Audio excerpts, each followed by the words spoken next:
कक्षा 10 विज्ञान विद्युत धारा एवं परिपथ। मैं प्रसाद सर। आज विद्युत धारा एवं परिपथ के बारे में हम लोग पढ़ेंगे। सबसे पहले विद्युत धारा को देखते हैं। विद्युत धारा क्या है? ये आपके सामने एक टॉपिक दिखाई दे रहा है, विद्युत धारा। विद्युत धारा को समझाने के लिए ये एक बल्ब ले लिया गया है। बल्ब के साथ एक बैटरी रखी गई और तार को ये छोड़ दिए गए। दोनों तार जो है ये छोड़े गए यहाँ पर।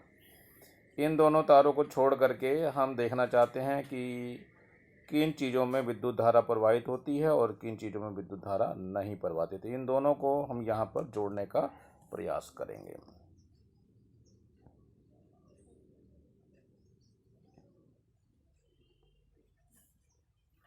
इस जगह पे जोड़ना होता है हमें।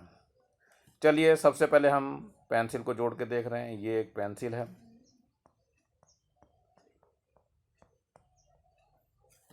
पेंसिल को इन्हीं दोनों जगहों पे जोड़ रहे हैं हम, ये दोनों जगहों पे। तो ये पेंसिल का दोनों कनेक्टर यहाँ हो गए हैं। अब बैटरी से जुड़ने के बाद भी ये बल्ब नहीं जलता है, नहीं जलता है बल्ब। इसका मतलब ये है कि ये क्या हुआ, विद्युत का चालक नहीं है, अर्थात विद्युत धारा इसमें बह नहीं रही है। अब दूसरी बात जो है, इन्हीं जगहों पे, इन्हीं दोनों जगहों पर क्या करना है, हमें कील जोड़ दी। लोहे की ये कील जोड़ दी गई है इस जगह पे। ये लोहे की कील जोड़ी गई है। अब जैसे ही जोड़ते हैं वैसे ये बल्ब जलने लगता है। ये जलता है। जैसे जलता है तो ये कील जो है इस बात को शो कर रही है कि इसके अंदर विद्युत धारा बह रही है। तो जब भी विद्युत धारा बह रही होती है तो वो कुछ ना कुछ अपना प्रभाव छोड़ती है। इसके कारण हम ये जान सकते हैं कि इसमें विद्युत धारा बह रही या किस में नहीं। जैसे हमारे पास यदि कांच की छड़ है तो इसमें विद्युत धारा नहीं बहेगी। कागज है उसमें विद्युत धारा नहीं बहेगी। रबड़ है उसमें विद्युत धारा नहीं बहेगी। इन सभी प्रयोगों को हम यहाँ दोहरा करके देख सकते हैं। यदि कोई सिक्का है तो उसमें विद्युत धारा बह सकती है। तो ये एक प्रयोग करने के लिए अच्छा सा एक घरेलू उपकरण दिया हुआ है। आप लोग घर पर भी इस प्रयोग को कर सकते हैं, लेकिन बैटरी थोड़ी कम वोल्टेज की रखेंगे आप लोग।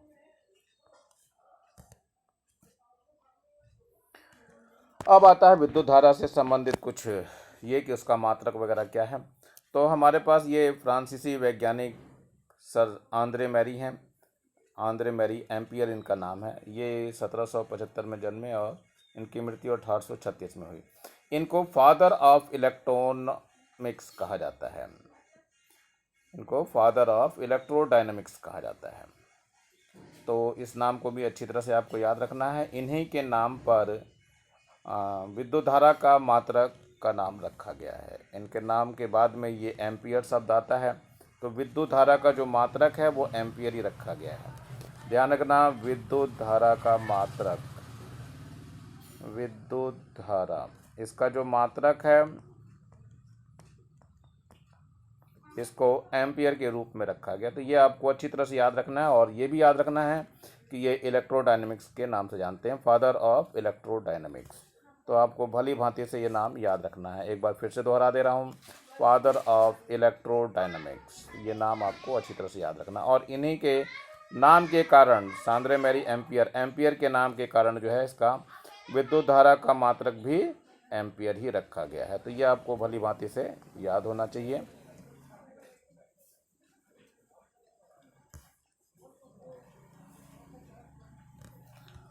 अब आता है विद्युत धारा की परिभाषा के लिए। विद्युत धारा की परिभाषा को यहाँ दिखाया गया है। कैसे दर्शाएंगे हम इस विद्युत धारा की परिभाषा को, तो चलो देखते हैं विद्युत धारा की परिभाषा के लिए क्या कर रहे हैं। विद्युत धारा कुल आवेश है जो चालक के किसी अनुप्रस्थ काट के क्षेत्रफल में से इकाई समय में गुजरता है। आवेश का मात्रक कूलाम है। यदि Q कूलाम आवेश किसी चालक से t सेकंड में प्रवाहित होता है तो उस चालक में प्रवाहित होने वाली विद्युत धारा का मान। इसका मतलब ये है कि किसी भी चालक के अनुप्रस्थ काट के क्षेत्रफल से एकांक समय में जितना आवेश प्रवाहित हो जाता है। अब यदि आवेश की मात्रा इन्होंने Q कूलाम दे रखी है और समय t है, कोई चालक ले लिया, ये कोई चालक है समझ लो, इसमें से विद्युत धारा बह रही है। तो कितना आवेश एक सेकंड के अंदर बह गया। तो इस धारा को हम I से दिखाते हैं। तो विद्युत धारा को हम, ये विद्युत धारा है, इसको हम I से शो कर रहे हैं।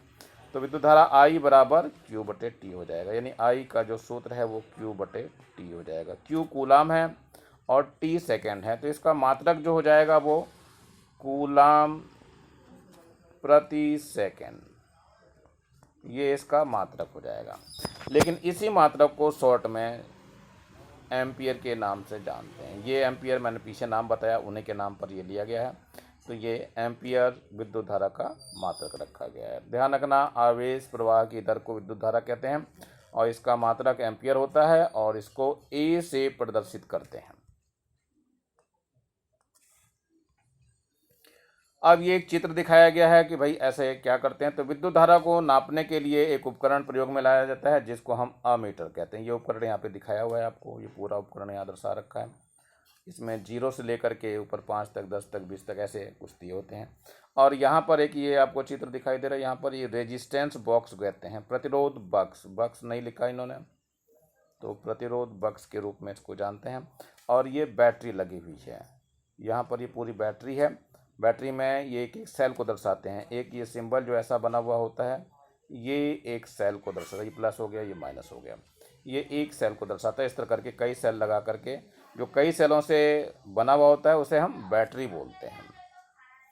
तो ये कैसे विद्युत धारा के नापने के लिए अमीटर को श्रेणी क्रम में लगाया जा रहा है ये दर्शाएगा। ये अमीटर पूरा है, इसको श्रेणी क्रम में यहाँ से जोड़ा गया है। देख लीजिए, यहाँ एक प्रतिरोध बॉक्स लगा दिया गया है। प्रतिरोध बॉक्स से जैसे ही हम प्रतिरोध निकालेंगे वैसे ही वो इसमें काम करना शुरू कर देगा और विद्युत धारा का मान हमें ज्ञात हो जाएगा। विद्युत धारा चूँकि थोड़ा बड़े मात्रकों में माना जाता है तो इसके लिए थोड़े छोटे मात्रक इस्तेमाल करते हैं, जैसे माइक्रो एम्पियर और मिली एम्पियर। ये मिली एम्पियर है पहले ऊपर वाला। मिली एम्पियर का मतलब होता है 1/1000। ये 1/1000 दिया हुआ है, इसको 1/1000 लिखेंगे और ये 10 की घात -3 एम्पियर के बराबर हो जाएगी। एम्पियर को ए से दिखाओ या AMP लिख दो तो भी अच्छी बात है, एम्पियर को थोड़ा पूरा और हो जाएगा। अब ये 10 की घात -3 के बराबर हो जाता है। तो माइक्रो एम्पियर ये जो है माइक्रो, ये तो मिली एम्पियर था आपका। पहले वाला जो है 1M जो लिखा हुआ ये मिली एम्पियर, मिली एम्पियर ऐसे जानते हैं इसको, इस नाम से जानते हैं। और इसके बाद एक ये शब्द और आ रहा है, ये माइक्रो एम्पियर है। ये 1/10 लाख है, ये नीचे 10 लाख लिखा हुआ है, यानी 10 की घात -6 एम्पियर के बराबर होता है। इसमें जो शब्द आते हैं उस शब्द आप लोग ढंग से याद रखोगे। ये शब्द जो है ये माइक्रो को यूज़ करते हैं, माइक्रो। और ए जो है लिखा हुआ ये तो माइक्रो हो गया, और ए जो लिखा था ये एम्पियर के लिए यूज़ करते हैं। ध्यान रखना, कहीं पर भी ए लिखा हुआ दिखाई दे रहा है तो उसका मतलब एम्पियर होता है। तो ये कैसे अमीटर को लगाया गया है श्रेणी क्रम में, ये चित्र में दर्शाया गया है, इसलिए आपको भली भांति से परिचित होना चाहिए इसका। अब ये एक क्वेश्चन दिया हुआ है, क्वेश्चन को आपको करना है। कैसे है, यदि किसी परिपथ में 0.4 एम्पियर की विद्युत धारा 10 मिनट तक प्रवाहित होती है तो विद्युत परिपथ से प्रवाहित विद्युत आवेश की परिमाप की गणना करनी है या परिमाण ज्ञात करना है इसका। चलो देखते हैं कैसे ज्ञात करते हैं इसको। सबसे पहले विद्युत धारा का जो मान दिया हुआ है वो I दिया हुआ है, I बराबर है 0.4 एम्पियर। इसके बाद समय दिया है T बराबर है कितना, 10 मिनट। इस मिनट को बदलना है सेकंड में। 10 मिनट का मतलब होता है 10 × 60 सेकंड, यानी हो गया 600 सेकंड। अब ये T हो गया, हमें सूत्र बताना था विद्युत में प्रवाहित कुल आवेश Q बताना है। तो Q बराबर होता है I × T। I का मान रख देते हैं, ये है 0.4 है और T का मान है 600। तो कुल मिलाकर के ये आ जाएगा आपका Q का मान कितना हो जाएगा, 4×6 24 और 2 जीरो और है और एक दशमलव की जीरो गायब हो जाएगी इसकी, मतलब 0.0 ये हो जाएगा। इतने कूलाम आवेश, इतने कूलाम आवेश प्रवाहित होगा, ये आंसर है आपका। तो मेरे ख्याल से आप इस प्रश्न को आसानी से कर सकते हैं। अब ये बहुत सारे चित्र आपको दिखाई दे रहे हैं, इन सभी चित्रों में थोड़ा सा आपको देखना है क्या कुछ बताया जा रहा है। सिंबल दिए हुए हैं और इसको कैसे इस्तेमाल करना है ये आपको बताना है। चलिए देखते हैं कैसा है ये। सबसे पहले आपको ये एक बैटरी का चिन्ह दिया हुआ है। सबसे पहले आप इधर देख लीजिए, ये सेल दिया हुआ है इन्होंने। सेल को सेल है ये दिया हुआ, सेल का ये ओरिजिनल चित्र है और इस सेल को दर्शाने का ये चित्र है। इसमें एक डंडी बड़ी और एक छोटी हुआ करती है। कैसे होती है देखते हैं जरा हम। ये डंडी इसकी थोड़ी बड़ी होती है और ये थोड़ी छोटी रहती है। छोटी वाली डंडी हमेशा नेगेटिव वाली रहती है और बड़ी वाली डंडी हमेशा प्लस की रहती है। तो ध्यान रखना है, बड़ी डंडी ये प्लस की रहती है, छोटी वाली माइनस की रहती है। ये संयोजी तार दिए हुए हैं। संयोजी तार को ये दिखा रखे हैं, 1 2 3, कौन से लाल रंग का है, नीले रंग का है, पीले रंग का है, थोड़ा ऑरेंज कलर के भी हैं। ये सारे तार हैं। तार को हम एक लाइन से दर्शाते हैं। ये लाइन है, ये तार है जिसको हम लाइन से दर्शाते हैं। इसके बाद तार की संधि है, मतलब ये तार जा रहा है, इसमें दूसरा तार जुड़ा हुआ है, ये संधि के रूप में माना जाता है। तार की संधि को दिखाने के लिए एक ये बिंदी का यूज़ करते हैं, लेकिन तार दोनों तरफ दिखाई देंगे इसके। ये तार आपको दिखाई दे रहे हैं।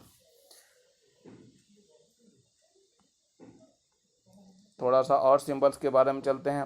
संधि तार आपका हो गया, विद्युत बल्ब हो गया। अब देखते हैं विद्युत बल्ब की तरफ। विद्युत बल्ब में क्या कर रहे हैं। ये विद्युत बल्ब हो गया, जो कि ये दिखाया हुआ ऊपर जलता हुआ बल्ब दिखाई दे रहा है आपको। इस विद्युत बल्ब को चिन्ह के लिए ये ऐसा एक चिन्ह दिखाया जाता है आपको। स्विच है जो कि चालू अवस्था में है। ये स्विच आपका चालू अवस्था में, चालू अवस्था का मतलब ये हैंडल जो है इसके साथ दोनों जुड़े रहेंगे इससे। ये धातु के तार होते हैं, ये नीचे से नहीं जुड़े रहते हैं, ऊपर से ही जुड़ते हैं जाकर के। तो जैसे इसको नीचे दबाते हैं तो जुड़ जाता है, लेकिन जब इसको ऊपर उठाएंगे, ऊपर की ओर उठाएंगे तो ये खुल जाता है। देखो इसको ऊपर उठाने पर इसको स्विच बंद बोलते हैं। स्विच बंद और ये स्विच चालू। चालू का मतलब है कि अब इधर से विद्युत धारा पास हो रही है। स्विच बंद का मतलब ये ऑफ कर दिया गया है, मतलब अब विद्युत धारा इसमें से प्रवाहित नहीं हो सकती। ये दोनों तार नहीं कनेक्ट हैं यहाँ पे, इसलिए विद्युत धारा प्रवाहित नहीं हो पाएगी। थोड़ा सा और इसमें सिंबल दिए हुए हैं, इनको भी अच्छी तरह समझ लेते हैं। अब जरा बैटरी की बात करते हैं। बैटरी ये दिखाया हुआ चित्र है आपको। बैटरी मतलब एक से अधिक सेलों का संयोजन। यहाँ पे 2 सेल दिखा रखे हैं, तो यहाँ पर चित्र में भी 2 ही सेल आपको दिखाई दिए हैं। 2 हैं या 3 है, 3 सेल यहाँ दिखा रखे हैं। एक बड़ा है, फिर एक छोटा है, फिर एक बड़ा है, फिर एक छोटा है, फिर एक बड़ा है, फिर एक छोटा है। बड़े वाला प्लस की तरफ होता है, छोटे वाला हमेशा माइनस की तरफ रहता है। तो ये चित्र आपको दर्शा देते हैं। चिन्ह आपको बनाने आने चाहिए अच्छी तरह से।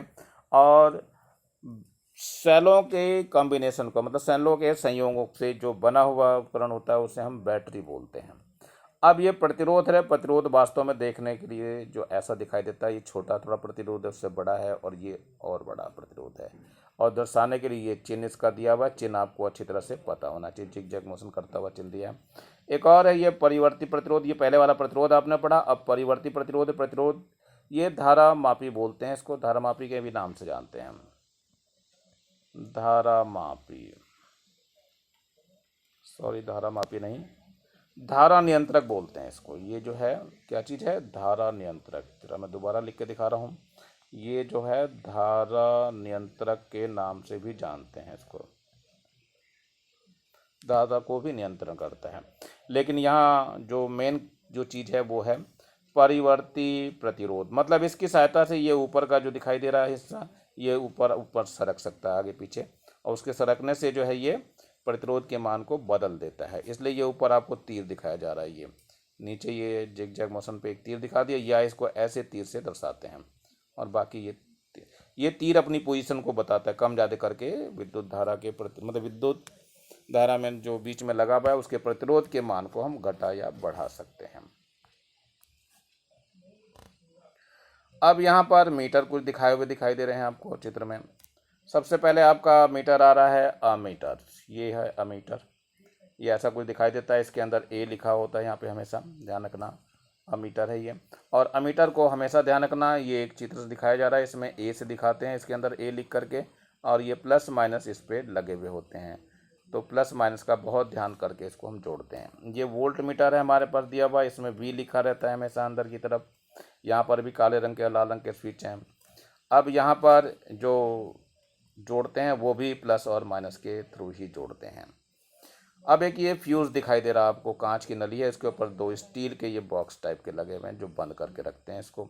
बीच में एक तार होता है पतला सा, बाकी कांच का बॉक्स होता है पूरा इसके बाहर से। और इस फ्यूज को हम ऐसे दिखाते हैं, ये गोल करके ऐसे जोड़ देते हैं। अब इसमें से यदि विद्युत धारा अधिक एम्पियर की बहेगी तो ये तार पिघल जाता है, और परिपथ को तोड़ देता है, इसलिए इसको फ्यूज़ करते हैं। तो जब भी कोई शॉर्ट सर्किट वगैरह होता है तो सबसे पहले ये वाला फ्यूज़ उड़ता है। ये हल्का सा वायर होता है। अब इस वायर पर जो है, इसके ऊपर अलग अलग जो है, अगर ये वायर मजबूत है तो उसकी एम्पियर की रेटिंग बढ़ जाती है। ये वायर जो है वास्तव में जो तार है वो 1 ampere, 2 ampere, 3 ampere, 5 ampere, 10 ampere तक के लिए बनाए जाते हैं। जैसा हमारा उपकरण लगाया जाए उसकी सेफ्टी के लिए इसका हम उपयोग करते हैं। तो ये चित्र हैं और सारे चित्र जो है आपके सामने दिखाए गए।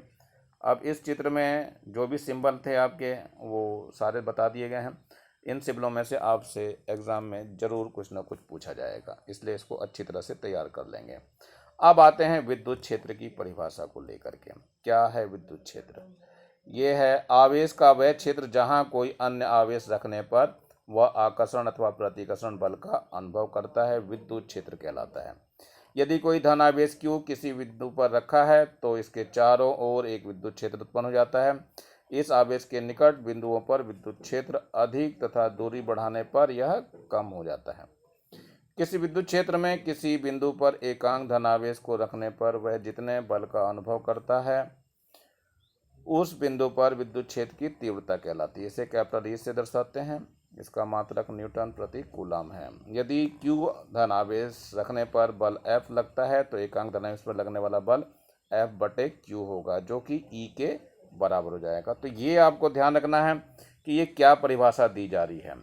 यानी ये कोई अगर आवेश है हमारे पास, कोई भी मान लिया Q आवेश है, अब यहाँ कहीं बात रख रहे हैं तो यहाँ पर अगर हमें पता करना है बिंदु P है, विद्युत क्षेत्र की तीव्रता कितनी है, तो यहाँ पर एक टेस्ट चार्ज रख लेते हैं, परीक्षण आवेश रख लेते हैं, Q0 से दिखाते हैं उसको। इस Q0 पर कितना ये बल लगा रहा है, मान लिया वो बल F है और इसका मान जो है वो Q है, तो इस अनुपात को हम कहते हैं विद्युत क्षेत्र की तीव्रता और इसे कैपिटल E से प्रदर्शित करते हैं। और इसका मात्रक जो होता है न्यूटन प्रति कूलम। तो याद रखना, मात्रक हमेशा याद रखना है, न्यूटन प्रति कूलम। तो मात्रक को आप लोग याद करते हुए चलेंगे। भौतिक विज्ञान जगत में हमेशा मात्रक का बहुत ज़्यादा महत्व होता है, इसलिए ये आपको ध्यान रखना है।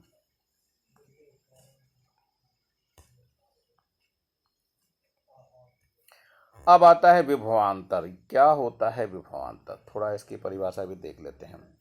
विद्युत क्षेत्र के किसी बिंदु P पर विद्युत विभव उस कार्य के बराबर होगा जो इकाई धनावेश को अनंत से विद्युत क्षेत्र के उस बिंदु पर लाने में करना पड़ेगा। ये एक परिभाषा दी गई, परिभाषा आपको बिल्कुल ऐसे ही याद करनी है। अब यदि Q आवेश को अनंत से किसी विद्युत क्षेत्र के बिंदु तक लाने में W कार्य करना पड़ता है, तो इकाई आवेश को अनंत से विद्युत क्षेत्र के उस बिंदु तक लाने में किया गया कार्य W इस सूत्र से दिया जाएगा। ये सूत्र दिया हुआ है V बराबर W/Q, कार्य बटे आवेश, इसका मात्रक जूल प्रति कूलम होता है। अब यदि किसी दो बिंदुओं को ले लिया जाए, यहाँ पर दो बिंदु दिए हुए हैं, अब आपको दो बिंदुओं के बीच विभवों का अंतर जो होता है उसे विभवांतर कहते हैं। यह भी कार्य की वह मात्रा है जो धनात्मक आवेश को एक बिंदु से दूसरे बिंदु तक ले जाने में किया जाता है।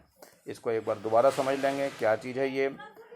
अब किसी भी विद्युत क्षेत्र में मान लिया कि ये कोई आवेश पहले से रखा हुआ है, यहाँ पर एक विद्युत क्षेत्र उत्पन्न हो रखा है ऐसे करके, और अनंत से किसी आवेश को लेकर के आ रहे हैं और इस बिंदु तक लेके आ रहे हैं P तक। तो ये जब आवेश यहाँ तक पहुँच जाएगा तो जितना कार्य करना पड़ा वो, और आवेश जो लेकर के आए थे आप इधर की तरफ Q, इसके अनुपात को हम कहते हैं विभव। और इसका जो मात्रक है ध्यान रखना है जूल प्रति कूलम, या इसको वोल्ट से भी जानते हैं, या इसकी इकाई क्या है वोल्ट है, इसलिए आपको ये भली भांति से करना है। अब ये इकाई वोल्ट जो है बहुत ज़्यादा नाम से जाना जाता है। तो ये जो है वास्तव में एक साइंटिस्ट हैं जिनका नाम जो है अल्सांद्रो वोल्टा। इन्हीं वोल्टा के नाम पर जो है वोल्ट इसकी मात्रक को रखा गया। ये जो वोल्ट रखा गया वो इनके नाम पर ही रखा गया है। तो साइंटिस्टों के भी नाम आपको याद कर लेना चाहिए, किन के नाम पर कौन सा मात्रक बनाया गया है। बड़ी क्लासेस में जब होता है कहीं एग्ज़ाम वगैरह, कॉम्पिटेटिव जब एग्ज़ाम आता है तो उसमें इन्हीं छोटी चीज़ों को पूछा जाता है जो याद नहीं निकलते हैं, इसलिए इनको भली भांति याद हमेशा के लिए करना चाहिए। अब हम ये देख रहे हैं कि वोल्ट मीटर का उपयोग हम करेंगे कैसे, परिपथ के अंदर लगाएंगे कैसे। तो ये आपके सामने एक परिपथ दिखाई दे रहा है। इस परिपथ में आपको ये सेल दिखाई दे रहा है, यहाँ पर ये सेल धरा हुआ है, ये अमीटर लगाया गया है, ये प्रतिरोध बॉक्स है, और यहाँ पर नीचे की तरफ आपको जो दिखाई दे रहा है ये वोल्ट मीटर है, जिसमें प्लस माइनस दिखाया गया है आपको। ये नीचे की तरफ ये वोल्ट मीटर है, इस पर प्लस और माइनस दिखाया गया है। ये अमीटर है जिस पे प्लस और माइनस, प्लस का प्लस से और माइनस का माइनस से जुड़ा होना बहुत ज़रूरी है। यहाँ पे बैटरी दी हुई, ये सेल है आपका लगा हुआ, इस सेल से ये जुड़ा हुआ है। तो हमेशा ध्यान रखना, वोल्ट मीटर को प्रतिरोध बॉक्स के समांतर क्रम में जोड़ते हैं। ये जो जोड़ा जाता है वोल्ट मीटर, ये है वोल्ट मीटर, ये समांतर क्रम में होता है हमेशा। और ये जो अमीटर है, इसको हम अमीटर जानते हैं। अमीटर को कैसे जोड़ते हैं, श्रेणी क्रम में जोड़ते हैं हमेशा। ये विद्युत धारा I को नापने के काम आता है, और ये वोल्टेज V को नापने के काम आता है। ध्यान रखना है, दोनों ही चीज़ें आपको अच्छी तरह से पता होनी चाहिए, कहाँ पर कौन सी चीज़ कैसे नापने के काम आती है। चलिए, ये समाप्त हो रहा है टॉपिक हमारा, इसके बाद आगे बढ़ते हैं। अब आते हैं ओम का नियम। ओम का नियम क्या कहता है, इसको देखना है।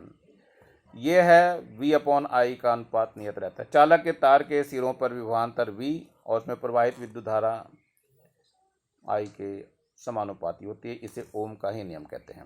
वैसे ओम के नियम को आपको अच्छी तरह से याद रखना है। ओम का नियम बहुत ज़्यादा इम्पोर्टेंट है। यदि किसी चालक की भौतिक अवस्थाएं ना बदलें, भौतिक अवस्था कौन कौन सी होती है, जैसे ताप हो गया, दाब हो गया, ये सब ना बदलें। ध्यान रखना है, भौतिक अवस्थाएं ना बदलें। भौतिक अवस्था में क्या क्या होता है, भौतिक अवस्था इसमें हो गया ताप हो गया या दाब हो गया, इन दोनों को ना बदलें। तो हमेशा ध्यान रखना, इसमें V यानी जो विद्युत विभव है विभवांतर के सिरों पर, वो उसमें प्रवाहित धारा I के अनुक्रमानुपाती या समानुपाती होता है। समानुपाती का चिन्ह हटाने के लिए एक नियतांक लाते हैं और उसे हम R से दिखाते हैं। तो V बराबर R इंटू आई हो जाएगा। V बराबर हम इसको RI या V बराबर हम IR के नाम से भी जानते हैं। ये R जो हुआ, ये क्या हुआ, वास्तव में एक नियतांक है जिसे हम चालक का प्रतिरोध कहते हैं। क्या कहते हैं, चालक का प्रतिरोध कहते हैं।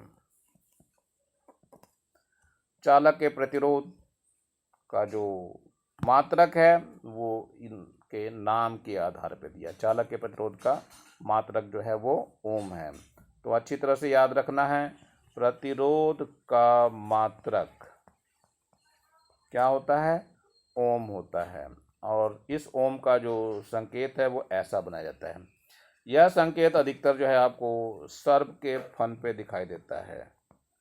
सर्प के फन पर देखा जाता है, देखा जा सकता है, नेचुरली बना हुआ होता है। लेकिन ध्यान रखना है, प्रतिरोध का मात्रक, ये मैंने तरीका इसलिए बताया, नाम इसलिए दिया सर्प का, कि ये अधिकतर याद करने के लिए आसान रहेगा आपको कि कहाँ से सिंबल लिया गया है और कैसा ये दिखता है। तो ओम के नियम को आप अच्छी तरह से याद करेंगे, और याद करने के बाद जो है इसको और जगह यूज़ करना चालू करेंगे। अब आती है बात, प्रतिरोधकता क्या होती है। प्रतिरोधकता या विशिष्ट चालकता बोलते हैं इसको हम, और इसको हम रो से दर्शाते हैं। ये रो ऐसा सिंबल होता है, इसको हम रो जानते हैं, रो इससे दर्शाया जाता है इसको। अब होता क्या है, ये यदि किसी चालक में, ये कोई चालक है, इस चालक में विद्युत धारा अगर बह रही है, ये समझ लो इधर की तरफ ये विद्युत धारा बह रही है, आई है, तो इसके अनुप्रस्थ काट का कुछ क्षेत्रफल होगा जिसको हम ए से, इसका ये जो क्षेत्रफल दिखाई दे रहा है इसको हम ए से दर्शाते हैं, और ये जो लंबाई है ये स्मॉल एफ से दर्शाते हैं। तो कुल मिलाकर के लंबाई के तो अनुक्रमानुपाती होता है, यानी प्रतिरोध R जो है वो लंबाई के अनुक्रमानुपाती होता है, लेकिन अनुप्रस्थ काट के क्षेत्रफल के व्युत्क्रमानुपाती होता है। अब इन्हीं दोनों को एक जगह इकट्ठा कर दिया तो इसको L/A ले लिया। अब इस समानुपाती चिन्ह को हटाने के लिए एक अलग से चिन्ह आता है जिसको हम रो बोलते हैं, तो रो L/A हो गया। यही रो विशिष्ट चालकता या प्रतिरोधकता कहलाती है। रो क्या है, विशिष्ट चालकता,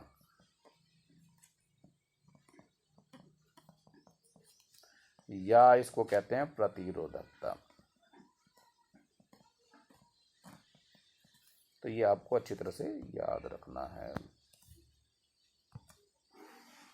इसका मात्रक भी आपको याद रखना है। इसका जो मात्रक होता है वो ओम मीटर होता है। इसका मात्रक क्या है? मात्रक हम लोगों को हमेशा याद रखना है। मात्रक किसका? प्रतिरोधकता का मान, यानी रो का मात्रक। इसका जो मात्रक होता है वो ओम मीटर होता है। तो मात्रक आप लोगों को भली भांति याद होना चाहिए। यदि मात्रक नहीं याद होगा तो कई सारे प्रश्न आप लोग नहीं कर पाएंगे। अब प्रतिरोधकता में ये आपको दिखाया है विद्युत रोधी अर्धचालक है और इसमें प्रतिरोधकता ओम सेंटीमीटर में दिया हुआ है। ये देखो चालकता ओम सेंटीमीटर में दिया हुआ है और विद्युत अर्धचालक दिए हुए हैं। ये कॉपर हो गया, जर्मेनियम हो गया, लोहा हो गया, सिलिकॉन हो गया, कांच हो गया, हीरा हो गया और ये फ्यूज सिलिका हो गया। पदार्थों की चालकता का सक्रिय बढ़ता क्रम दिखा रही हैं। ये कैसे बढ़ता हुआ क्रम है, चलिए ज़रा देखते हैं हम भी इसको कैसे बढ़ता हुआ क्रम है इसका। तो सबसे पहले हम कॉपर को लेते हैं।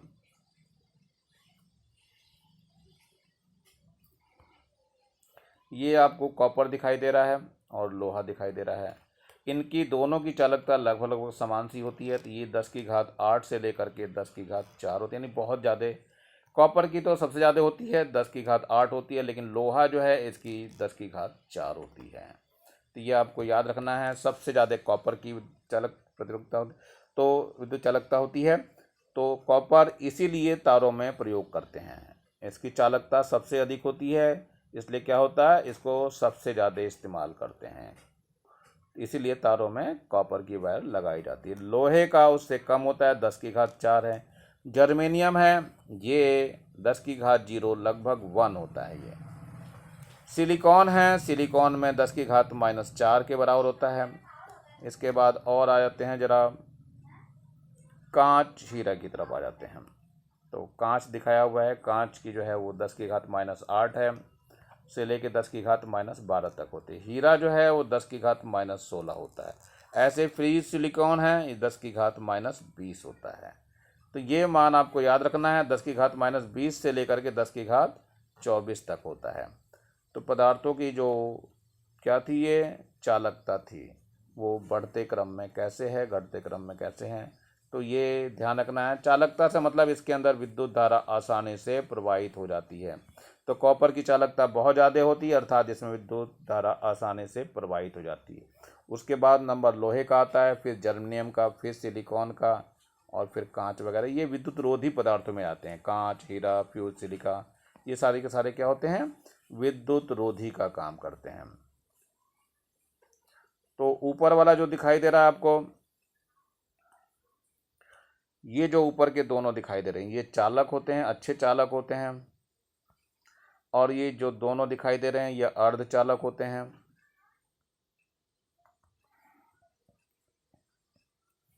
और जो नीचे दिखाई दे रहे हैं आपको, ये जो दिखाई दे रहे हैं नीचे,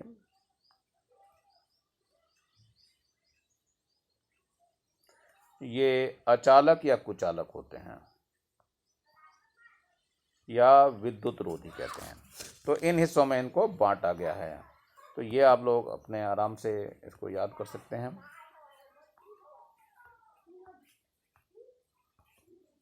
एक बार फिर से देख लो, ये यहाँ पर विद्युत रोधी बोलते हैं इसको, कांच, हीरा और फ्यूज सिलिका है। अर्धचालक बोलते हैं जिसमें जर्मेनियम और सिलिकॉन है। और चालक के अंदर जो आ जाते हैं वो कॉपर और लोहा है। इनकी चालकता आप लोगों को भली भांति याद रखनी है। प्रतिरोधों का संयोजन आ जाता है। संयोजन हमारे पास मतलब जोड़ना, प्रतिरोधों का कैसे जोड़ना होता है। तो यहाँ पर जो है हमारे पास जोड़ने के लिए दिया हुआ है।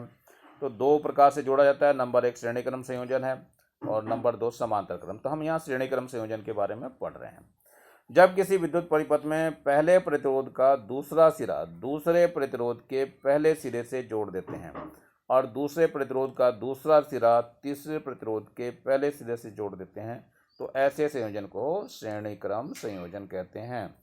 इस क्रम को हम आवश्यकतानुसार बढ़ा सकते हैं और इस प्रकार पहले प्रतिरोध के पहले सिरे एवं अंतिम प्रतिरोध के दूसरे सिरे के मध्य आवश्यकतानुसार सेल या स्विच धारामापी जोड़ देते हैं। यानी ये सेल लगा लेते हैं, स्विच लगा लेते हैं और धारामापी जोड़ करके संयोजन को हम बना लेते हैं और फिर हम इसके तुल्य धारिता निकालने का काम करते हैं। अब देखते हैं ये जुड़ा हुआ कैसे होता है परिपथ में। ये आपका जुड़ा हुआ दिखाई दे रहा है, ये 3 सेल जुड़े हुए हैं दिखाई दे रहे हैं आपको नीचे चित्र में। इसके बाद ये स्विच है आपका, इसके बाद ये अमीटर है, इसको अमीटर के नाम से जानते हैं, लिख भी देंगे आप लोग। और ये विद्युत धारा प्लस से माइनस की तरफ बहती है, ध्यान रखना प्लस से माइनस की तरफ विद्युत धारा बहती है। ये विद्युत धारा I का मान दिखाया हुआ है। अब जैसे ही विद्युत धारा ये आगे बढ़ती है तो ये एक चालक बनता है जिसका प्रतिरोध R1 है, ये दिया हुआ है R1, और एक वोल्ट मीटर लगा रखा है V1 इसका, V1 इसकी रीडिंग है, यानी पाठ्यांक इसका V1 है। ऐसे जब आगे चलते हैं तो दूसरा प्रतिरोध आ जाता है, ये R2 है, और यहाँ पर इसका विभव जो है वो V2 दिखा रहा है। और फिर तीसरा प्रतिरोध है, इसका जो प्रतिरोध है वो R3 है, और तीसरा विभवांतर जिस पे लगा हुआ है वो V3 है, और ये सीधे इधर से निकलती है विद्युत धारा I चली आती है। ये चित्र का वर्णन है। और ये जो यहाँ से दिखाई दे रहा प्रतिरोध, इसका तुल्य प्रतिरोध R दिया हुआ है यहाँ तक के लिए, इसको हम कैपिटल R से शो करते हैं। तो कैपिटल R का मान इनकी टर्म्स में निकालना है, R1, R2 और R3 के रूप में निकालना है कि हम R का मान यानी कैपिटल R का मान हम कैसे निकालेंगे। इनको हम जोड़ना चाह रहे हैं, तीनों तारों को जोड़ने से यानी तीनों प्रतिरोधों को जोड़ने से क्या फर्क पड़ता है हमारे प्रतिरोध के ऊपर। अब यहाँ पर वही मान लिया है हमने जो पीछे भी मान करके दिखाया आपको, बिल्कुल वैसे ही। यदि प्रतिरोध R1 का विभवांतर V1 और प्रतिरोध R2 का विभवांतर V2 और प्रतिरोध R3 का विभवांतर V3 है तो ओम के अनुसार V बराबर IR है। तो ये आपको ध्यान रखना है कि प्रतिरोध R के सिरों का विभवांतर V1 है, R2 का जो है वो V2 है, R3 का V3 है। 3 प्रतिरोध हैं, तीनों के साथ अलग अलग हैं। ये सूत्र हमने पीछे ही बताया था, ओम के नियम में V = IR था, जो कि यहाँ दिया हुआ है। अब हमने मान बदल दिया तो V1 अगर लेंगे तो IR1, क्योंकि धारा का मान तो सेम हर एक में चल रहा है, हर एक में धारा समान थी। ऐसे ही V2 का मान लेंगे तो IR2 आ जाएगा, V3 का मान लेंगे तो IR3 आ जाएगा।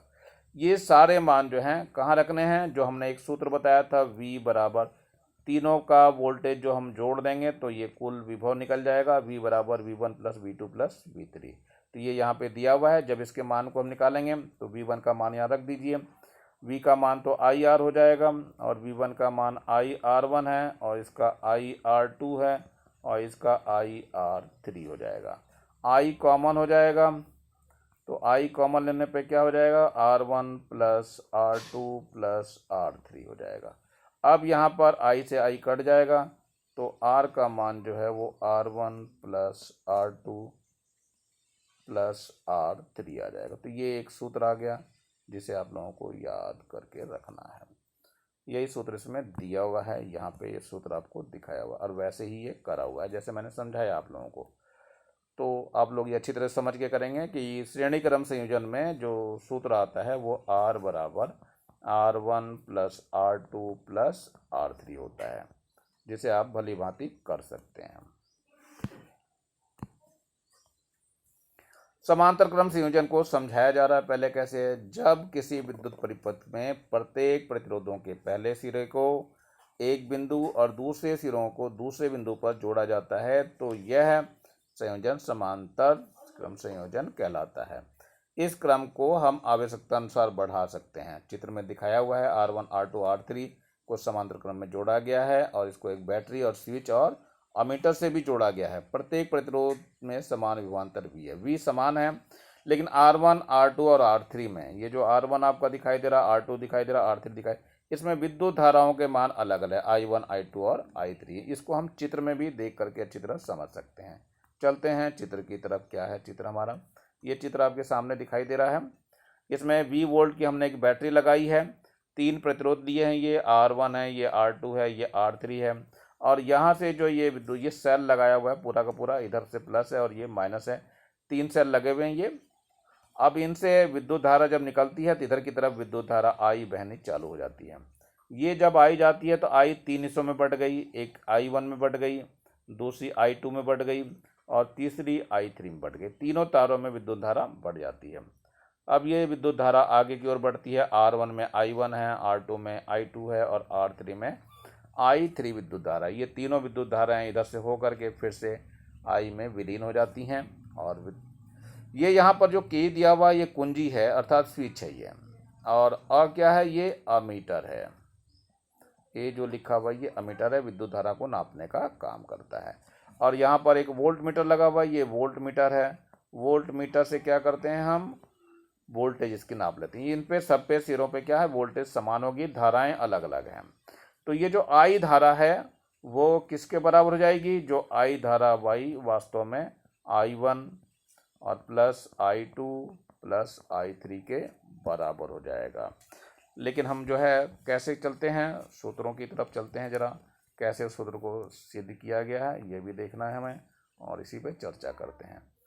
तो अभी पीछे आपको सूत्र बताया मैंने। ओम का नियम जो कहता है वो V = IR होता है, IR। तो I का जो मान निकालेंगे वो V/R आ जाएगा। इसी प्रकार I1 का मान निकाल लेंगे, V/R1 हो जाएगा। I2 का मान निकाल लेंगे, V/R2 हो जाएगा। और I3 का मान निकालेंगे, V/R3 हो जाएगा। और I का जो सूत्र है आप लोगों को अच्छी तरह से पता है। I का क्या सूत्र है, टोटल I मैंने पीछे बताया ही था कि I1 plus I2 plus I3 के बराबर होगा। इस I का मान सारा रख लेते हैं, तो ये V/R हो जाएगा। I1 का मान V/R1 हो जाएगा, और इस I2 का मान V/R2 हो जाएगा, और ये I3 का मान V/R3 हो जाएगा। तो V/R है, ये V कॉमन आ जाएगा, तो 1/R1 plus 1/R2 plus 1/R3 आ जाएगा। V से V कट जाएगा, तो ये जो सूत्र आपको नीचे दिखाई दे रहा है ये वाला सूत्र आ जाएगा, 1/R बराबर 1/R1 plus 1/R2 plus 1/R3। तो यही समांतर क्रम संयोजन के लिए आवश्यक सूत्र दिया हुआ है, जिसको आपको तैयार करना पड़ेगा। ये दोनों में से एक आर्टिकल हमेशा आता है एग्जाम में से, या तो श्रेणी क्रम का आएगा या समांतर क्रम का। अच्छी तरह से ध्यान दे लेना आप लोग, अगर नहीं ध्यान दे पाएंगे तो आप लोग जो है अपने क्वेश्चनों को मिस कर जाएंगे, इसलिए भली भांति इसको तैयार करेंगे। अब आता है किरचॉफ का नियम। किरचॉफ क्या कहता है देखते हैं इसके बारे में भी। किसी भी संधि पर, ऐसा मत सोचना कि ये भवानी वाली संधि है, ये संधि परिपथ में कहीं पर भी तार लगे हुए हैं उनकी संधि है। तो यहाँ पर एक तार दिखाई दे रहा है आपको, ये तार चलते हैं लेकर के, ये तार दिया हुआ है, ये है तार एक, इसमें विद्युत धारा I बह रही है। अब ये यहाँ पर 3 हिस्सों में बट गया है। ये इधर मान लिया धारा I1 हो गई, ये धारा I2 हो गई, और ये धारा I3 है। हालांकि इसके बारे में आप अच्छी तरह जानते हैं। तो ये I जो हो गया वास्तव में I बराबर किसके हो जाएगा, I1 plus I2 plus I3 के बराबर। अभी पीछे पढ़ के आ रहे हैं हम। अब ये इसको हम सबको इधर ले आते हैं, I फिर I1 हो जाएगा माइनस का, फिर I2 हो जाएगा, फिर माइनस का I3 हो जाएगा, और बराबर कितना हो जाएगा, ये बराबर जो है कुल 0 के हो जाएगा। यही किरचॉफ ने कहा था, यदि किसी संधि पर बंद परिपथ में, कोई बंद परिपथ है, तो किसी भी संधि पर बहने वाली समस्त धाराओं का बीजगणितीय योगफल 0 होता है। इसी को इन्होंने लैंग्वेज में बोल करके कहा है, समझाया है, और फिर याद करना पड़ेगा। तो ये गणितीय रूप आप लोगों को याद करना पड़ेगा, ये दिखाया हुआ है। तो ये आप लोग दोनों के दोनों चित्र को देख करके कर सकते हैं। जो संधि की तरफ आती है धारा, ध्यान रखना है आपको, एक बहुत विशेष चीज़ है।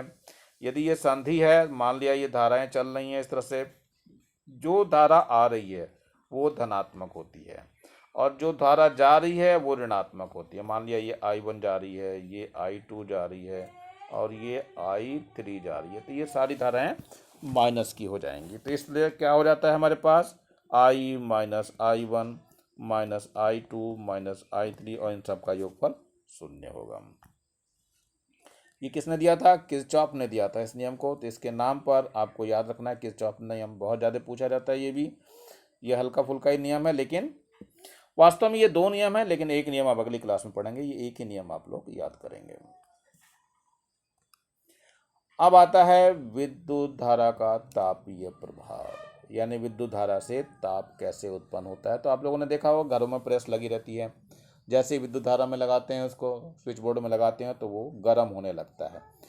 तो विद्युत धारा के कारण क्या हुआ, ऊष्मा मिलने चालू हो गई। तो ये प्रभाव ही हमारा तापीय प्रभाव कहलाता है।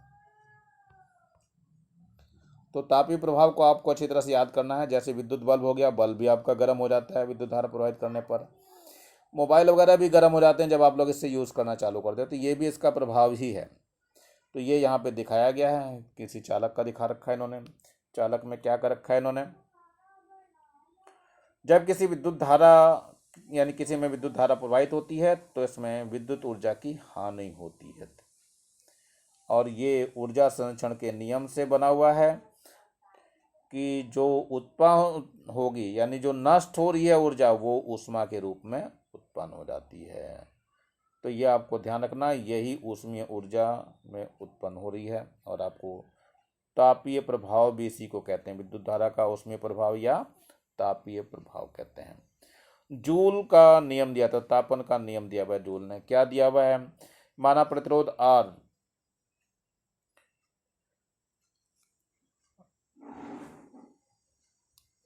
आई एम्पियर की धारा जो है टी सेकंड तक प्रवाहित की जाती है, और तथा प्रत्येक के सिरों का विभवांतर V अगर लिया गया है तो इसमें तापीय ऊर्जा कितनी खर्च होती है ये हम थोड़ी देर में देखते हैं। अभी ये दिया हुआ है, कैसे कुछ है इसमें, Q बराबर आई टी, आप लोग पीछे से पढ़ते आए हैं, I इंटू टी के बराबर होता है। ये जो कि पहला सूत्र आपको दिखाई दे रहा है। और W जो V की परिभाषा पढ़ी थी वो W बटे Q से पढ़ी थी, तो W जो निकलेगा वो QV से निकल जाएगा। ये QV आपको दिया हुआ है, ये रहा सूत्र आपका, W बराबर QV। तो कार्य निकल गया। अब लेकिन Q बराबर आपने IT पढ़ा है अभी अभी, तो IT इसमें मान धर देंगे तो W का मान कितना हो जाएगा, ITV हो जाएगा, या VIT कह लो। ये जो है IT और इंटू V हो जाएगा। तो यही सूत्र जो है, या इसी को हम VIT के रूप में जानते हैं। तो ये H का फॉर्म, इसी W को हम H से दर्शा देते हैं। तो H बराबर जो सूत्र आ गया वास्तव में क्या आ गया, VIT हो गया। ये H बराबर सूत्र है VIT। अब इस सूत्र के बहुत सारे रूप मिल जाएंगे आपको। कैसे कैसे रूप मिल जाएंगे जरा देखते हैं इन रूपों को भी।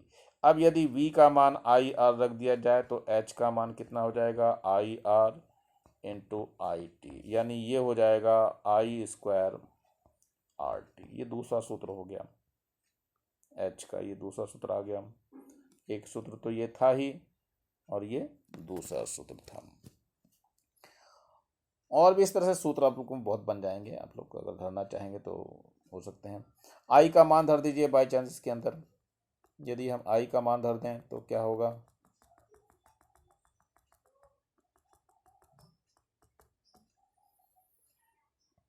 I का मान अब धरना चाहते हैं तो I बराबर होता है V अपॉन R। अब मान धर दीजिए तो H बराबर हो जाएगा, V तो है ही है तो V अपॉन R हो गया, और यहाँ T हो गया। तो ये सूत्र जो आ जाएगा H का वो V स्क्वायर बटे RT हो जाएगा। तो ये भी एक सूत्र आ गया, इसको भी आप तैयार कर सकते हैं। तो कई सारे सूत्र हो गए, वो आप लोगों को याद करने पड़ेंगे।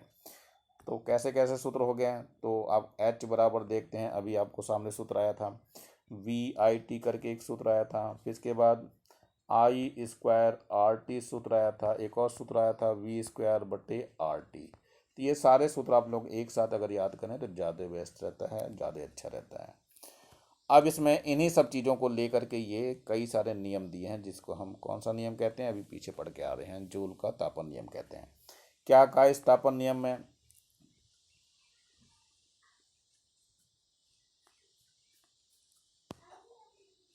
ये दिया हुआ है। नंबर 1 इस नियम के अनुसार दे रखा है, प्रतिरोधक, ये प्रतिरोधक में उत्पन्न ऊष्मा H उसमें प्रवाहित धारा I के वर्ग के अनुक्रमानुपाती होती है, और प्रतिरोधक में उत्पन्न ऊष्मा H प्रतिरोध के प्रतिरोध R के अनुक्रमानुपाती होती है। और एक और है, प्रतिरोधक में उत्पन्न ऊष्मा H प्रतिरोधक में धारा प्रवाहित के समय के अनुक्रमानुपाती, यानी I के भी और समय T के भी अनुक्रमानुपाती होती है। ये नियम आपको दिया गया है, तो इस नियम को आप अच्छी तरह से याद करेंगे। अब आता है विद्युत शक्ति। क्या है विद्युत शक्ति, यानी किसी भी उपकरण में, कोई भी विद्युत उपकरण चल रहा है तो उसके कार्य करने की दर को हम विद्युत शक्ति कहते हैं। कोई भी मोटर लेने जाओ तो विद्युत शक्ति जरूर पूछी जाती है कि कितने हॉर्स पावर की मोटर है, तो वो हमेशा तो ध्यान रखना है। पावर दर्शाते हैं इसको विद्युत शक्ति क्या हुआ, किसी वस्तु के कार्य करने की दर को, ये कार्य करने की दर है, शक्ति कहते हैं। अब इसमें जो शक्ति का शब्द यूज कर रहे हैं तो विद्युत सेकंड इसको W वाले सूत्र से ही यूज करना होता है। कैसे लेते हैं जरा देखते हैं। पावर P बराबर होता है W/T, और W का सूत्र अपने Q भी पीछे पढ़ा है, तो P बराबर हो जाएगा QV/T, और Q का मान आपने IT पढ़ा है, तो IT रख दीजिए।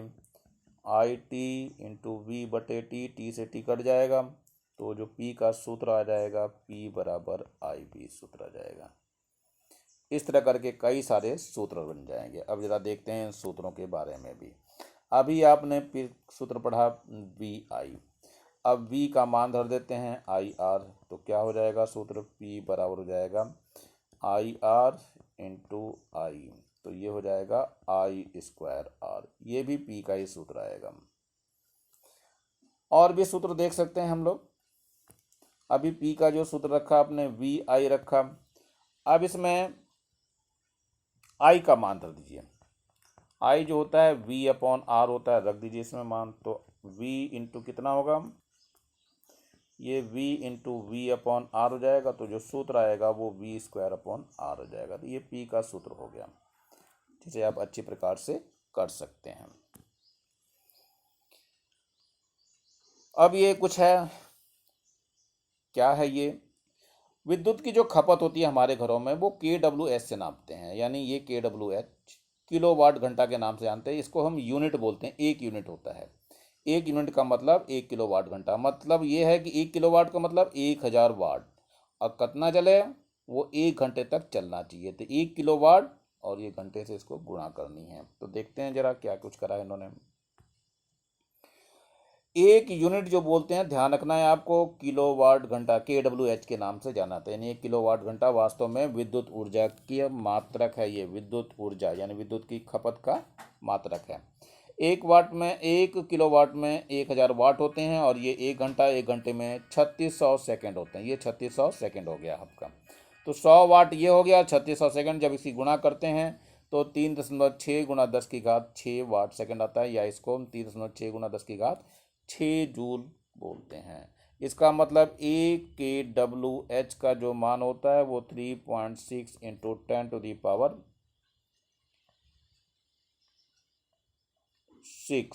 जूल होता है। ये आपको याद रखना है। ये किसका मात्रक है, विद्युत ऊर्जा जो खपत होती है वो है। अब ये सूत्र बनाना चालू करें भाई, हम कैसे सूत्र से निकाला करेंगे, इसकी कितने यूनिट बिजली खर्च हो गई है उसकी तरफ चलते हैं। तो विद्युत व्यय ऊर्जा ये दिया हुआ, विद्युत ऊर्जा यूनिट में जो निकालना होता है, पहले उपकरणों की संख्या ले लेते हैं, उसमें उपकरणों में कितने वाट की शक्ति है उससे गुणा कर देते हैं, और फिर समय ले लेते हैं घंटे में कितने हैं, और फिर दिनों की संख्या, इन सब की गुणा करके उसको हम 1000 से भाग कर देते हैं, तो निकल जाता है। तो चलते हैं सूत्र को एक बार, सूत्र को समझने के लिए फिर से हम कुछ करते हैं। तो विद्युत ऊर्जा का जो सूत्र हुआ, विद्युत ऊर्जा जो इसका सूत्र हुआ, सही सूत्र क्या हुआ, वाट, जितने वाट के सब चीज़ें लगी हैं, वाट गुणा घंटा और गुणा दिन, और बटे में कितना हो जाएगा 1000। इन सूत्रों की सहायता से हम सवाल किया करेंगे। वाट का मतलब होता है जितने उपकरण लगे हैं उतने उपकरणों की गुणा हो जाती है, प्रत्येक उपकरण कितने वाट का है। जैसे 100 वाट के 10 बल्ब हो गए, तो ये गुणा होकर के कितना हो जाएगा 1000 वाट का हो जाएगा। चलते हैं क्या करते हैं इसको, अब थोड़ा सा हम चलते हैं इस पे, एक क्वेश्चन जरा देखते हैं क्या करते हैं। मान लिया हमने 100 वाट का बल्ब लिया है और 10 बल्ब ले लिया है, उसको 1 घंटे जला रहे हैं हम, 1 दिन की बिजली खर्च करना चाहते हैं, और बटे में ये 1000 हो जाएगा, तो ये 1000 से ये 1000 कट जाएगा पूरा, तो ये 1 यूनिट बिजली खर्च हो जाएगी। इसका मतलब क्या हुआ कि 100 वाट के 10 बल्ब लगाए जाएं और 1 घंटे के लिए जलाया जाए, तो बिजली जो खर्च होगी वो 1 यूनिट होगी खर्च। एक बार और ध्यान रखना है, 100 वाट का बल्ब और कितने लें, 10 बल्ब लें 1 घंटे और एक ही दिन जलाएं, तो व्यय ऊर्जा क्या होगी, 1 यूनिट हो जाएगी, यानी 1 यूनिट विद्युत व्यय हो जाएगी। इसके आधार पर हम बिल देते हैं। जब व्यय विद्युत यूनिट निकल जाए तो दर से इसकी गुणा करके निकाल लेना। ध्यान रखना, कुल खर्च के लिए क्या करते हैं हम हमेशा, कुल खर्च का जो सूत्र होता है वास्तव में जो व्यय की दर है, व्यय ऊर्जा है और गुणा प्रति यूनिट दर यानी मूल्य, प्रति यूनिट मूल्य, इससे गुणा करके हम कुल खर्च निकाल सकते हैं। तो ये सूत्र आप लोगों को इस्तेमाल करना आना चाहिए। अब ये घरेलू एक उपकरण सा दिखाया हुआ है आपको, घर की फिटिंग हम लोग करते कैसे हैं। चलिए देखते हैं घर की फिटिंग हम लोग कैसे करते हैं। अब सबसे पहले ये जो 2 तार आपको दिखाई दे रहे हैं, एक उदासीन तार है ये, और ये ऊपर वाला विद्युत तार बोला था, मतलब एक में अर्थिंग होती है और एक विद्युत तार होता है। ये दोनों तार फ्यूज से गुजरते हैं। ये फ्यूज होता है यहाँ पर, विद्युत खंभे का फ्यूज होता है, खंभे से तार जो है सीधे घर में आते हैं। घर से ये मीटर लगा हुआ होता है, मीटर विद्युत मीटर में पहुंच जाता है और विद्युत मीटर से सीधे एक तार तो ले जाते हैं, भूमि में जोड़ देते हैं, अर्थिंग के लिए हो गया तार। और जो इसके तार हैं बाकी वो यहाँ तार पहुंच जाते हैं, जो लाइव तार है यानी वो तार यहाँ पहुंच जाता है। अब ये घरों में पहुंचना चालू हो जाता है। ये अर्थिंग के तार ये जुड़े रहते हैं हर एक जगह, आप लोगों ने ध्यान दिया होगा। और इसमें न्यूट्रल और फेस ऊपर वाला होता है, न्यूट्रल नीचे वाला तार है आपका, ये चल रहा है। और ये जो तार है आपका इधर की तरफ, ये न्यूट्रल तार चल गया है और इधर वाला मेन फेस यानी फेस वाला तार चला गया है। तो ये जो तार इधर जा रहा है ये न्यूट्रल वाला तार ले लिया गया और ये ऊपर की तरफ घर के लिए फेस में। अब यहाँ पर जो स्विच लगे होते हैं वहाँ से ये तार जाने चालू हो जाते हैं एक एक करके। ये तार इधर से, ये तार इधर से, ये तार इधर से और ये तार इधर से। जो भी उपकरण चलाने हैं यहाँ पे उपकरण चला सकते हैं और या स्विच लगा सकते हैं। और ये मेन स्विच होता है, यहाँ पे कई सारे फ्यूज लगे होते हैं और मेन स्विच पे जो फ्यूज लगे होते हैं वो इन घरों में होने वाले शॉर्ट सर्किट से बचाते हैं, खुद उड़ जाते हैं और स्वयं उड़ करके पूरे घर की सुरक्षा प्रदान करते हैं। ये घर की फिटिंग है। घर की फिटिंग का भी आपको एग्ज़ाम में कई बार पूछा गया है प्रश्न। इसको बनाएंगे ढंग से अपनी कॉपी में।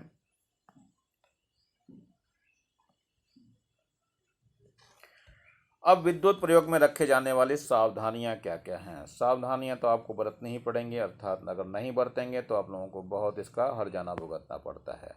तो चलिए देखते हैं क्या क्या इनकी सावधानियां बरतनी है। पहला नंबर 1 है, स्विच तथा प्लग को कसा हुआ जोड़ना चाहिए। इसको कभी भी हल्के में नहीं लेना चाहिए, बहुत टाइट करके जोड़ना चाहिए। उचित विद्युत रोधी परत के तार का प्रयोग करना चाहिए, यानी जो भी तार आप प्रयोग करें उसमें कवर लगा हुआ, मतलब प्लास्टिक की कवर लगे रहते हैं हमेशा, उसका ठीक लगा होना ठीक है। खराब अथवा क्षतिग्रस्त तार तुरंत बदल दें। कहीं पर भी कटिंग फटिंग तार में दिखाई दे रही है तो उन तारों को बदल देना चाहिए जिससे दुर्घटना कम हो सके। आग लगने या दुर्घटना होने पर परिपथ को स्विच को तुरंत बंद कर दें। अगर ऐसा नहीं होगा तो क्या होगा कि तुरंत करंट लगेगा और व्यक्ति की मृत्यु हो सकती है। प्रत्येक पदार्थ में उचित पदार्थ आवश्यक क्षमता वाले फ्यूज तार का ही उपयोग करें, यानी जो भी आपने फ्यूज तैयार कर रखे हैं उसमें जो भी फ्यूज लिए हैं वो उचित क्षमता वाले ही फ्यूज होने चाहिए।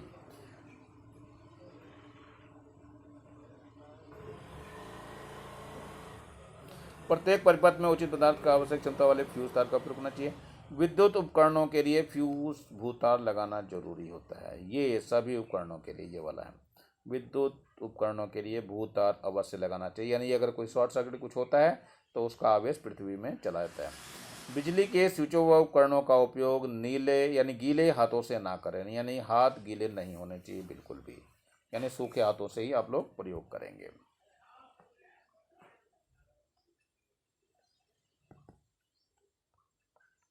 ये समाप्त हो रहा है, मैं प्रसाद सर समाप्त कर रहा हूँ इसको। तो लेसन आपका समाप्त हो गया है। इसमें यदि कोई चीज़ रह गई होगी उसको आप लोग पूछ सकते हैं। मेरा वीडियो अगर अच्छा लगा है तो आप लोग सब्सक्राइब करेंगे ज़रूर और लाइक करेंगे और ज़्यादा से ज़्यादा बच्चों को शेयर करेंगे। ज़्यादा से ज़्यादा बच्चों को शेयर करना आपकी जिम्मेदारी है, जिससे बहुत ज़्यादा बच्चों को लाभ पहुंच सके। तो शेयर करना है, शेयर ज़रूर करेंगे। बच्चों को अधिक से अधिक सब्सक्राइब करना है, सब्सक्राइब करेंगे, इसको हर हालत में सब्सक्राइब करिएगा। शेयर करना है और लाइक करना, कमेंट भी लिखेंगे आप। और कॉपी में कंप्लीट कर लेंगे। कॉपी कंप्लीट करने के बाद